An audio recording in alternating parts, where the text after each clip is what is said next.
સુરત શહેરની એસઓજી પોલીસે અડાજણ પોલીસ સ્ટેશનના વિસ્તારમાંથી પ્રતિબંધિત હાઇબ્રિડ ગાંજો વજન 374 ગ્રામ કિંમત ₹13,09,000ની મત્તાના મુદ્દામાલ સાથે એક ઇસમને ઝડપી પાડી.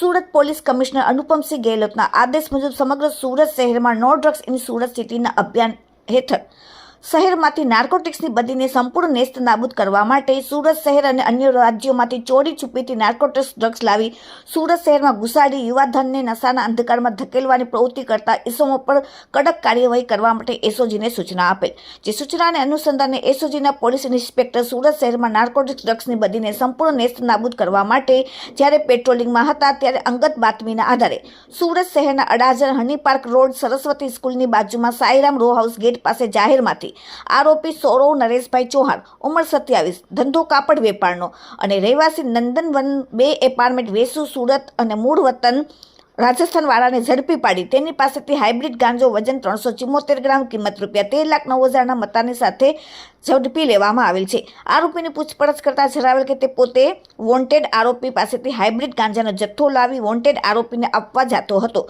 તે દરમિયાન પોલીસ દ્વારા ઝડપી પાડવામાં આવેલ છે. આ સાથે આજના યુવાધન હાઇબ્રિડ ગાંજાના રવાડે નશાના રવાડે ચડી રહ્યા છે તે માટે સુરત શહેરના એસઓજી પોલીસના પીઆઈએ શું કહ્યું જુઓ વિડીયોમાં. સુરત સિટીની અંદર no drugs in Surat city અભિયાનના અંતર્ગત માનનીય પોલીસ કમિશનર દ્વારા એક ડ્રાઈવ ચલાવવામાં આવે છે, જેના અનુસંધાને એસઓજી દ્વારા એક રેડ કરવામાં આવી હતી. એમાં અમારી જોડે એવી એક ચોક્કસ માહિતી હતી કે અડાજણના હની પાર્કની બાજુમાં આવેલ સાઈરામ રો હાઉસની અંદર રહેતા આગમ ઉત્તમ પટેલ કરીને એક છોકરો છે, જેણે સૌરવ કરીને એક છોકરો છે સૌરવ ચૌહાણ, એની પાસે હાઇબ્રિડ ગાંજો મંગાવેલો હતો. એ માહિતીના આધારે ગઈકાલે અમે એને એસઓજીની ટીમ દ્વારા પકડી લેવામાં આવ્યો હતો. એની જોડેથી 374 ગ્રામ યાની કે 13,09,000નો મુદ્દામાલ, એક એક્સેસ મોબાઈલ ફોન, વજન કાંટો આવું બધું બરામદ કરવામાં આવ્યું હતું. એના સિવાય એની જોડે વધુ પૂછપરછ કરતા એવી પણ માહિતી મળી હતી કે રિષભ કરીને વેસુમાં એ નંદનવન 2ની અંદર એક છોકરો રહે છે, એ જ આ લોકોને બધાને છોકરાઓને રાખી અને જે લોકોને આવા ગાંજાની કે કંઈ પણ જરૂરિયાત હોય ત્યાં આ સપ્લાય કરતો હતો. સર, આરોપીઓ કઈ રીતે મળીને કામ કરતા હતા? મેન આરોપી શું કરે છે, ક્યાંથી લાગે? મેન આરોપી રિષભ મહનોત કરીને જે છે એ નંદનવન 2 વેસુ ખાતે રહે છે અને એ જ આ જે અત્યારે આપણે જે સૌરવ નરેશકુમાર ચૌહાણને જે પકડ્યો છે એના ઘરે જ રહેતો હતો અને ત્યાંથી જ ડિલિવરી થતી હતી. આ જે રિષભ છે એના મોબાઈલની ને એની અમે તપાસ કરી આ સૌરવના મોબાઈલમાંથી, તો એની અંદરથી થાઈલેન્ડના મોબાઈલ નંબર મળી આવ્યા છે અને એ થાઈલેન્ડથી જ આ પાર્સલ દ્વારા આ હાઇબ્રિડ ગાંજો મંગાવી અહીંયા બધાને વેચતો હતો. સર, કયા લોકોને ટાર્ગેટ કરતા હતા વેચાણમાં? અને કઈ હાલના સંજોગોમાં જોઈએ તો એ લોકોની જોડેથી અમને લિસ્ટ ને એવું મળ્યું છે કે એમાં ટીનેજર્સનો આ હાઇબ્રિડ ગાંજાનો ઉપયોગ કરે છે.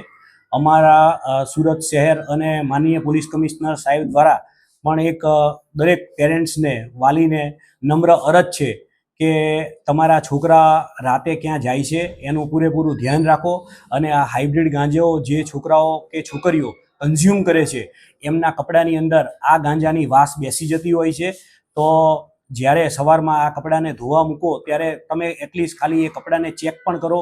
જો એવી વાસ કે એવું જણાઈ આવતું હોય તો તાત્કાલિક તમારે સુરત પોલીસને જાણ કરો. અમે એમની ઉપર કોઈ કાર્યવાહી નથી કરવાના, પણ એમને અહીંયા અમે એક રિહેબ સેન્ટર બનાવ્યું છે. એ રિહેબ સેન્ટરની અંદર એમની જોડે કાઉન્સલિંગ કરી અને આમાંથી કેવી રીતે બહાર નીકળે છે એનો પૂરેપૂરો અમે રસ્તો ગોતી આપીશું. સર, લિસ્ટમાં કેટલા ટીનેજર છે અને કઈ રીતે લેતા હતા? ડેલી લેતા હતા, વીકલી કે મંથલી, કોઈ પેકેજ તરીકે આપતા હતા લોકો? આ લોકોના જે નંબર અને એ છે એની અત્યારે હાલ અમે તપાસ કરીએ છીએ. હવે કેવી રીતે લેતા હતા એ આગળ તપાસ કરીશું, એનાથી આપણને ખબર પડશે. સર, જે મેઇન એક્યુઝ છે એની અંદર કેટલા લોકો આવી રીતે ડિલિવરી કરતા? અત્યારે જે મેઇન એક્યુઝ રિષભ મહનોત કરીને છે એનો જ આ માણસ છે, સૌરવ કરીને, સૌરવ ચૌહાણ, એ એના જ ઘરની અંદર રહેતો હતો અને એ રાજસ્થાનના ઝાલોર ગામનો છે અને ત્યાંથી જે ડિલિવરી કરાવડાવો હતો. સર, રિષભની પ્રોફાઇલ શું કરે છે, કેટલા હિસાબ નટવરલાલ મહનોત જે છે એ વેસુની અંદર નંદનવન 2 સોસાયટીની અંદર રહે છે. કાલે એસઓજી પોલીસ દ્વારા એના ઘરે પણ તપાસ કરવામાં આવી હતી. એ ત્યાં ઘરે મળી આવેલ નથી. હવે એની તપાસ કરી આગળની એ શું કરતો હતો. આમ એના ફાધરને એનું પૂછ્યું તો એ લોકોનું એવું કહેવાનું થાય છે કે કાપડનો વેપાર કરે છે.